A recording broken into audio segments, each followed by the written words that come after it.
NORML, having put on events like this myself, I understand how much work, how much dedication they take. So thank you very much for all of your hard work.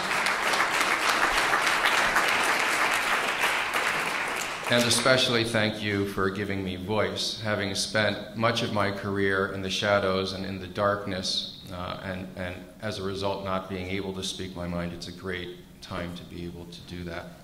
At the last NORML conference, I delivered a talk called Flip the Switch, and I'd just like to briefly summarize the flip the switch theory for you. It's based on my reading of public opinion polls, which very consistently show that about 70 to 80% of Americans nationwide support medical cannabis, but that only 40 to 50% of them support full legalization. Those are kind of strange numbers, right? Because what they mean is about 25 to 30% of Americans are simultaneously saying that they support medical cannabis, but they're opposed to the legal sale of cannabis. And so we have to ask ourselves, since these folks are our margin of victory, what those reservations stem from. And in my experience at Harborside Health Center, with many, many patients and citizens groups, talking to reporters and elected officials, I've become convinced that those fears stem mostly from concerns about what a legal distribution system would look like. Any idea that these folks can endure in their mind of what the legal sale of cannabis looks like scares them, and scares them very much.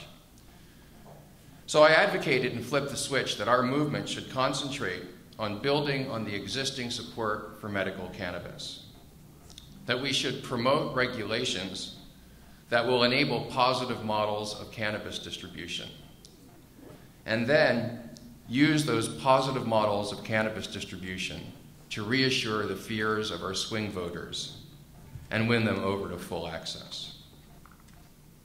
The M74 measure on the ballot in Oregon this election is an excellent example of the kind of tactics that I was advocating in Flip the Switch. Well done, Oregon.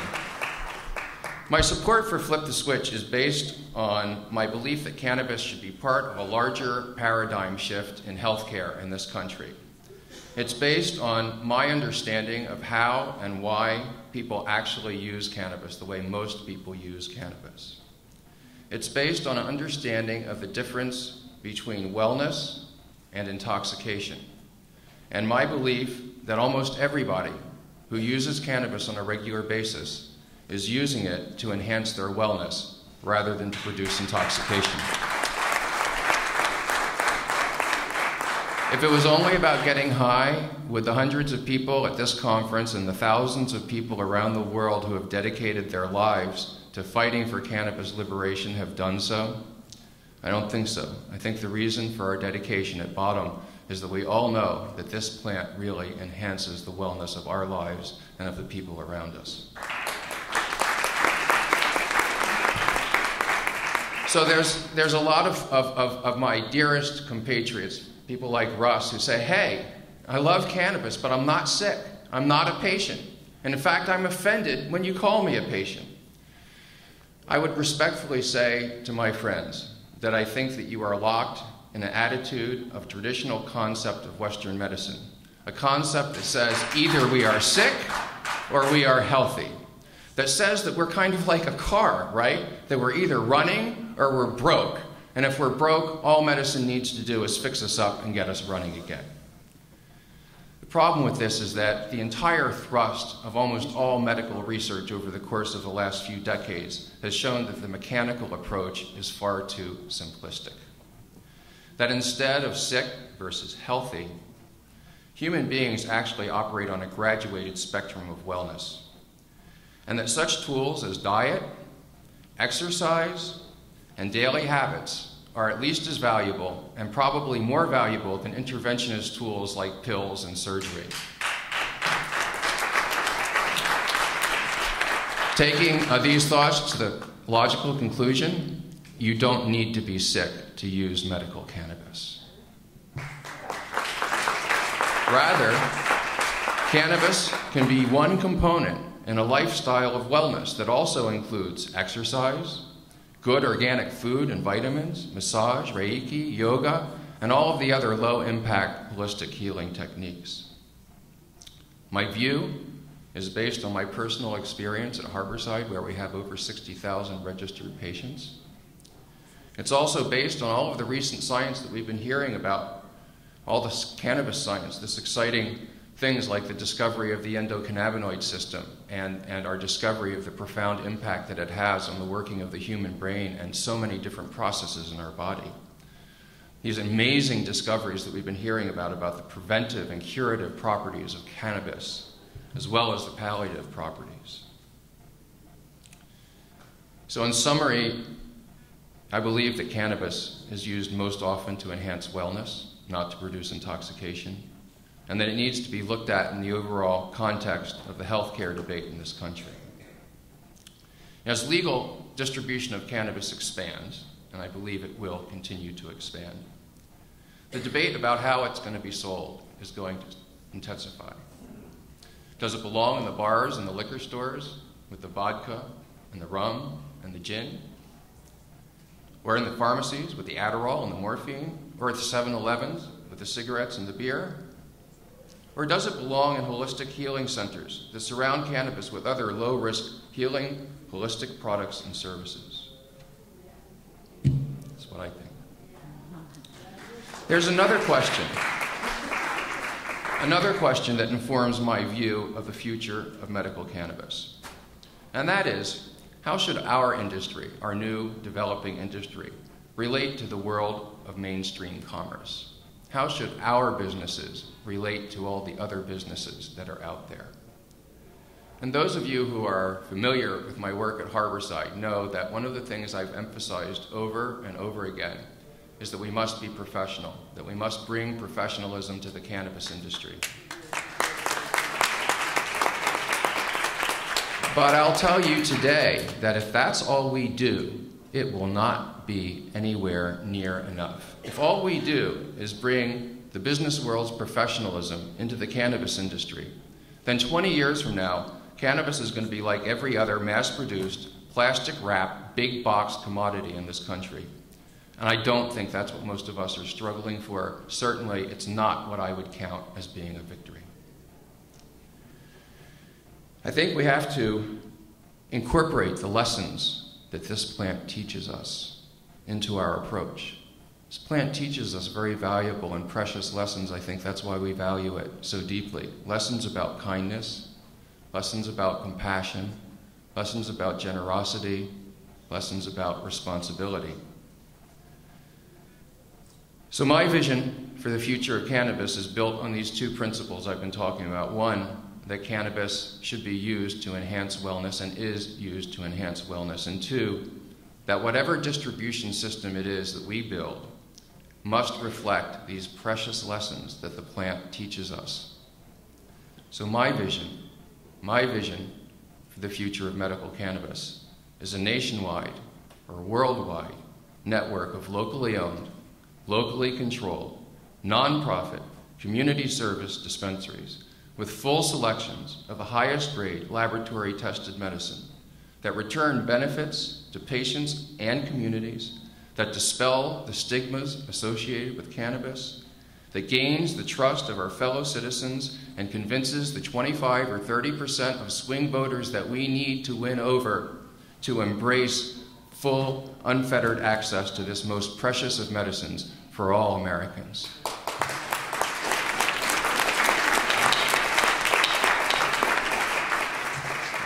Thanks very much.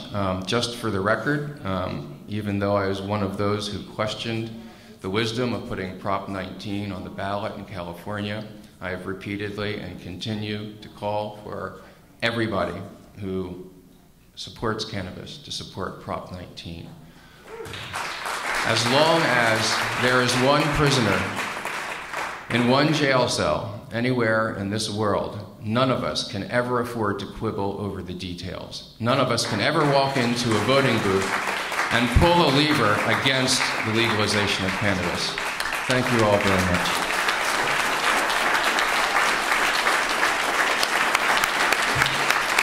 Thank you, Steve. Our final presenter certainly doesn't need 2 introductions, but since I did it once already, we'll stick with the format. She is the Executive Director of Americans for Safe Access, and as I said, an award winner at the NORML Activist Awards this year, Steph Sherer. Hello, everyone. Well, this is a great conversation. I'm glad you're all having it. I want to let you know that I am a patient and I am a criminal in most settings in my life. Actually, I live in Washington, D.C., where we're in a regulatory process and I continue to remain a criminal. While I'm really excited to hear that you all are having this debate as legalizers, I just want to put something into context and just let you guys know that I am not a political strategy. And neither are the people that we represent. That legalizers did not make marijuana medicine. Right? The truth is this has been a medicine for thousands of years.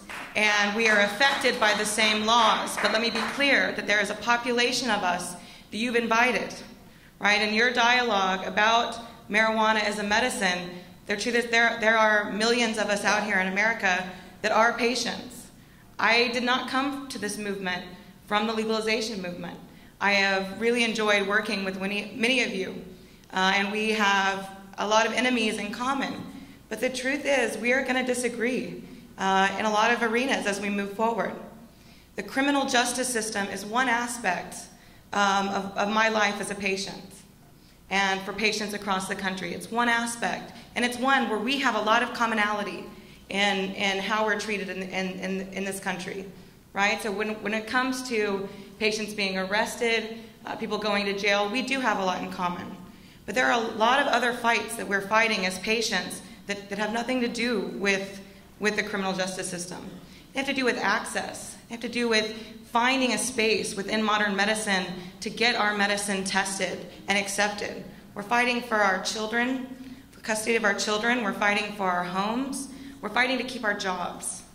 And the context of a healthcare system. So let me just say a question that gets asked to me a lot, and I want you all to know that this is a hard conversation. I'm very, very honored that you're having it here and having it in this format. But people often ask me, you know, if marijuana is legalized, doesn't that just solve all of your problems as patients? And it doesn't. And so I want to talk to you a little bit about some of the other struggles that patients and the medical cannabis patients are dealing with that are outside of the arena of what we're talking about here. So something that we've talked about today is that actually through the recreational use of cannabis, aspects of the plant have almost been wiped out. CBDs have almost been wiped out. And that is because this plant has been bred in the recreational landscape. I don't think that if you legalize marijuana, that there will be a specific focus for patients and the medical aspects of this plant without a focus on medical marijuana. It is a separate issue. It's the same plant, but it's a separate issue of how patients want to see this medication integrated into a medical system. I don't, just for the record, I don't want you to go to jail. I don't want any of you to go to jail. But that is not the work. That's not the work that many of us do day to day. Most of the work that we're working on in medical cannabis is sitting within departments of public health, trying to find space within American medicine to actually talk about this discovery of the endocannabinoid system. Right? We're not talking to cops. We're talking to doctors. We're talking to bureaucrats. That's a lot of the work we do, and it is a very different arena. There's a range of reasons that I want you to know that we are fighting alongside, but there will be different things that we work on. And I don't want you to all take the fact that not every patient is a recreational user or supporter. Personally, we're a very large population, and I think that the patient population reflects an accurate sample of all of America.